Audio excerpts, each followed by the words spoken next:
Well, Troutman police say one of the three suspects is just 17 years old. Police say the group of thieves have targeted businesses up and down Interstate 77.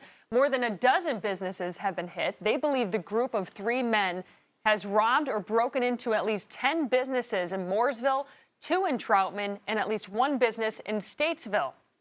In a Queen City News exclusive, anchor Robin Kennedy spoke with a worker who came face to face with the robbers. Robin, quite a terrifying experience. Absolutely, Morgan and Alicia. And the Troutman police chief just gave me an update. He says that this crime spree could also span into Lincoln and Catawba counties. He says today police executed a search warrant at a home in Statesville, and they identified a 17-year-old suspect, working to get more evidence here in the break-in at this drive-through, as well as more than a dozen other businesses in Iredell County. There's a quiet in the morning that this Dunkin' Donuts worker lives for. I like the baking. I like being my own boss. Before everyone wakes up, she's there, getting ready for the day. I done my job. I got it done. I felt good about the way I done it. But on New Year's Day, her peace and quiet at work was shattered. And I went there to get the muffins out of a tray that's there at the window. And that's when I felt the burst, heard it, and I just fled. I just fled out the back. She was just feet away from the thieves who were smashing into this store. All she could think of was to run.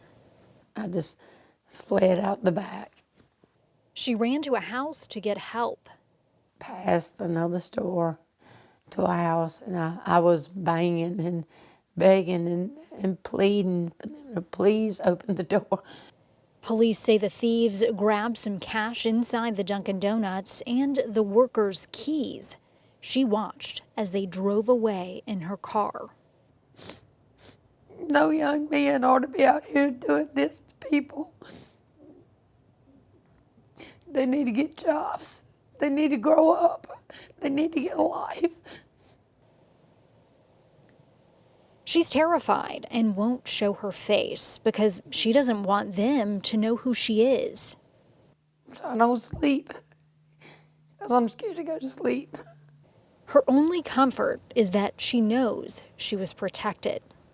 But God was with me. God told me that. The thieves took so much. But you know, there was something more valuable there. It was me. And they didn't get me. Now, the Troutman police chief tells me that one of those suspects was recently charged as a juvenile with another robbery in the area, but he was released from detention. The chief says they'll be working to get a juvenile petition to put him back at a juvenile detention center once again. I'm live in Troutman. Robin Kennedy, Queen City News.